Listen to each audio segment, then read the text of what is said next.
ପଲ୍ଲବୀଙ୍କୁ ସାପ କବଳରୁ ଏବେ କିଏ ରକ୍ଷା କରିପାରିବ? କ'ଣ ଆଦର୍ଶ ପଲ୍ଲବୀକୁ ଖୋଜିପାରିବେ? ଏହା ଜାଣିବା ପାଇଁ ଏ ଭିଡ଼ିଓଟିକୁ ପ୍ରଥମରୁ ଶେଷ ପର୍ଯ୍ୟନ୍ତ ଦେଖନ୍ତୁ। ନମସ୍କାର ଦର୍ଶକ ବନ୍ଧୁ, ମୋ ପ୍ରଦର୍ଶ ଆପଣ ସମସ୍ତଙ୍କୁ ମୋ ୟୁଟ୍ୟୁବ୍ ଚ୍ୟାନେଲରେ ସ୍ୱାଗତ।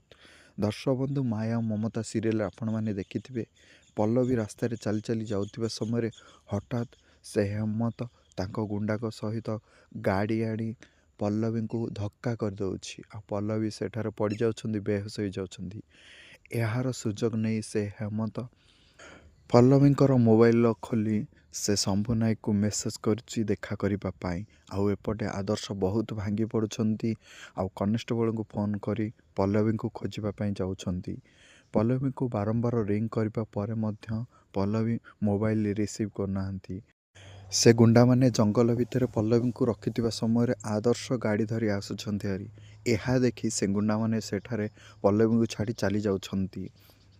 ଆଉ ଆଦର୍ଶ ତାଙ୍କୁ ଖୋଜୁଛନ୍ତି, କିନ୍ତୁ ପଲ୍ଲବୀ ତାଙ୍କ ମୋବାଇଲ ରିସିଭ୍ କରୁନାହାନ୍ତି। ଆଉ ଠିକ୍ ସେହି ସମୟରେ ପଲ୍ଲବୀଙ୍କର ଚେତା ଆସୁଛି ହାରି, କିନ୍ତୁ ତାଙ୍କ ଉପରେ ଗୋଟେ ସାପ ଅଛି।